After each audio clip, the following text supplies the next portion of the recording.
Hello বন্ধুরা, সবাই ভালো আছে তো? আমি কিন্তু ভালো আছি।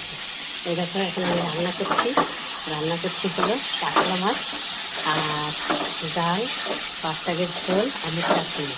তো আগে মাছটাকে ভেজে তুলে নিলাম, নিয়ে এবার আলু এগুলো ভেজে নিচ্ছি, লাল লাল করে ভাজা হয়ে গেছে। আর পটলগুলো লাল লাল করে ভেজে নিয়েছি, দিয়ে আর বেগুন লাল লাল করে ভেজে নিয়েছি, নিয়ে তুলে রেখেছি। নিয়ে এবার জিরে ফোড়ন দিয়ে আলুগুলো দিলাম, দিয়ে জিরে, তেজপাতা, আর টমেটো বাটা, আদা বাটা, হলুদ, নুন দিয়ে ভালো করে আলুটা কষিয়ে নেব।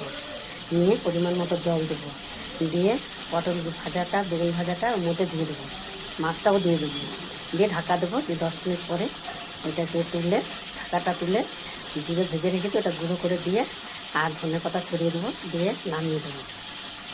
আর ডাল সেদ্ধ হচ্ছে, আর আলু চোখা, ডালের মধ্যে আলুটা দিয়ে দিয়েছি সেদ্ধ করে, ওটা গ্লাস দিয়ে ভেজে নেবো। নিয়ে তারপরে ডালটাকে ভেজে দেবো, দিয়ে হলুদ, নুন, লঙ্কা চিড়ে দেবো, দিয়ে পেঁয়াজ ফোড়ন দিয়ে শুকনো লঙ্কা পেঁয়াজ ভেজে ডালটা দিয়ে দেবো ওর মধ্যে। আর পাট শাকের ঝোল করলাম, আর আমের চাটনি করলাম।